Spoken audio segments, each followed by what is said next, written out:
A lot of people seem to be upset that the Phoenix Credits vendors didn't change their blueprints, and that a lot of the items are still the same. They didn't change last time, and they didn't change now. However, believe it or not, but I actually think that this is a good thing. I would be more annoyed if they only gave the vendors about 2 or maybe 4 blueprints a week, and then let them randomly rotate until you finally get the ones that you want. That would really slow down the progression for a lot of people, and I'm glad that they didn't decide to go that route. Instead, they made everything available from the start and let all the hardcore players get them as fast as they want. No limits. However, I do believe that the crafting and the endgame in general, they do have some issues, and today I wanted to go over them. So let's begin. I'm just going to start off by saying that this loot-driven game is not actually about loot. The level 31 high-end gear, the best stuff in the game, can be acquired through blueprints that can be bought in the base of operations or in the Dark Zone with Phoenix credits. Now, getting your gear through blueprints in itself is not a bad thing at all. The problem is, however, is that it is the only way to get it. Sure, you can get high-end stuff as a reward for completing challenge mode missions, but those are only level 30 items. And you can get level 31 items by killing level 31 or level 32 enemies, but the chances of them actually dropping a high-end level 31 item is incredibly low, let alone that it has any decent stat rolls that you're interested in. So what does everybody decide to do? Well, they decide to go with the easiest route, the blueprints. The problem is that the blueprints need crafting materials. And what is the best way to go about getting crafting materials? That is deconstructing looted items, and thus the best way to go about it is to farm the NPCs inside of the Dark Zone and then extract as many items as possible in the shortest amount of time, only so that you can deconstruct them back at the base and you can try your luck another 4 or 5 times at the crafting table. So now you might be saying, well, I don't really see the problem. In the end, people are still going into the Dark Zone, people are still playing the game, and they're still trying to get more loot. The problem I have with it, however, is that you're not really going to care anymore about whatever loot you get, because all you're looking to do is change it into crafting materials afterwards. The same goes for the rewards that you get at the end of every challenge mode mission. What is supposed to be something that should excite you and that you should be proud of to have, simply turns into another 2 extra fabric crafting materials. And this, in my opinion, takes a lot of excitement out of the game, and very simply put, turns the game into a crafting material farmer simulator. You just go around from place to place to place and do whatever it is that gets you the most items.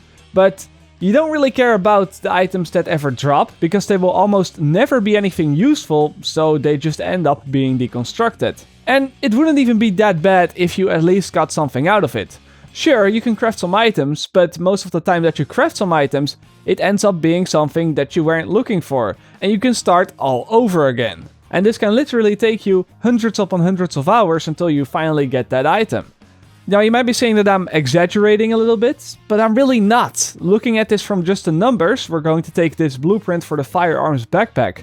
Now, let's say that I'm playing damage and that I'm playing with the pulse. Not a weird assumption, a lot of people are doing that. It's already quite tricky to both roll a decent armor stat and a decent firearm stat, but aside from that, if we don't look at those two, every backpack that you craft comes with 1 random talent and 4 random bonuses.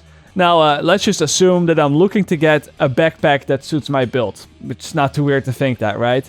To start off with, there are 5 different talents that a backpack can have, but because I'm doing a certain build, I'm only looking to get 1 of them, and that gives me a 20% chance to craft the item that I want, which is not that bad, but then you still have the other random bonuses. And because I'm doing a damage build, the only valuable option for the first random bonus is critical hit damage.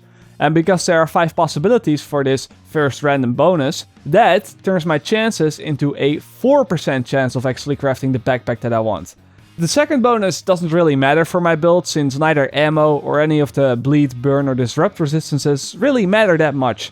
They are all decent to have, but none of them is necessary, so I'm not even going to look at that. But now for the last 2 bonuses, and believe it or not, there are actually 21 possibilities that you can get here. They are all mostly skill related. You have first aid ally heal, first aid self heal, mobile cover health, smart cover duration, and so on. But I said from the beginning that I'm playing with a pulse, so I would want something that would support my pulse. What I'm going for is pulse critical hit damage and pulse critical hit damage bonus. They are 2 separate things apparently. Now, it is impossible to get the same bonus twice, but since it doesn't really matter which one we get first, we have to divide that 4% chance with 21 divided by 2, because we have 2 possibilities.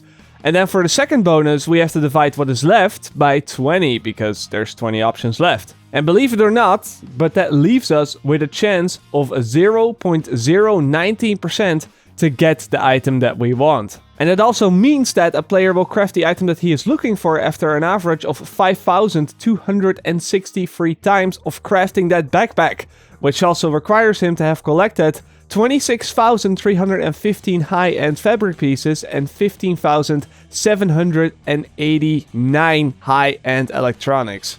That is a lot, and that is just for the backpack and just for the backpack alone. We haven't even talked about the gear mods, the weapons, the weapon mods, or any of the other gear items on the list. I mean, we can talk about the blueprints for the knee pads, which have even more variables, so the chance of crafting a good item there is even lower. And there's even blueprints that require extra division tag materials, which in itself is incredibly painful to get. Now, I know that you can increase the odds a little bit by going to the recalibration station and changing a thing there, but you can only recalibrate one option, and even when you do so, you might not get the stuff that you want. On top of that, it also costs extra Phoenix credits. To me, this game feels like slowly collecting pennies off the floor, just scraping together as many as you can. And then one day you're going into the casino full of hope, and then you drop them one by one into some random fruit machine, hoping that you might get the jackpot that day. And with the casino, I'm obviously talking about the crafting table, and with the jackpot, I'm obviously talking about the item that you want to have. That to me is not rewarding at all. Now, you could come up with the argument that this is because it is an RPG game. But in my book, RPG stands for role-playing game. And to be honest, I haven't been seeing much role-playing at all. Yeah, I play the role of a glorified post-apocalyptic agent, but other than that, I do not make any decisions. My character doesn't even speak. And if you're talking about roles such as playing a healer, a tank, or a damage, then yeah, I can see your point, but then I still feel like there's a certain disconnect there. Because Massive has created this amazing system where we can change our role and our skills on the fly, and the idea behind that is that so that we aren't stuck with any certain role. But on the other hand, to get the gear to support those skills that we choose, that can literally take months of hardcore grinding, and even then, it may never happen. But even if all these things would change, there's still one major issue, and that is that there is no point to get the best gear. As far as I know, there are 2 major endgame activities. You have the PvP in the Dark Zone, and you have Challenge Mode. I'm not even going to say much about the Dark Zone. I really wish that PvP was a thing there. Honestly, fighting rogues, or going rogue yourself, is one of the most adrenaline-pumping things to do in this game. But at the end of the day, no matter what I tried, it seemed that the majority of the players simply dislikes PvP. And I'm just getting called a bully or a griever for going rogue on someone that is extracting. And I thought that that was the whole point of this game. I'm not even rogue baiting. I'm not even walking in front of their bullets or anything. I literally just go rogue like it is advertised in their E3 trailers. And I really thought that this was the way that it was meant to be played. You know, you can try to steal someone else's loot and you can either get away with it or you can get killed. Yet, it seems that for some reason everybody wants to be left alone in the Dark Zone and they just want to farm on the NPCs all day.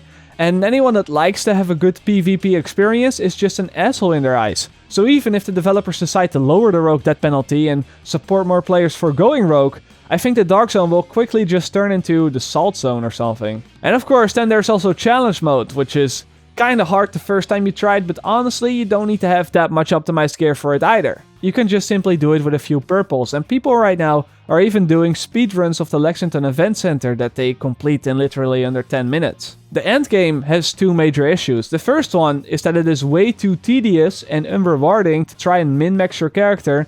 And the second one is that there is literally no reason to do it, because any in-game activity can be done with much worse loot. As a result, a lot of people are just not going to bother with it and find themselves with nothing left to do. And that is pretty much all I have to say for now. As always, I will see you guys later, or like they say in the Netherlands, zie je later!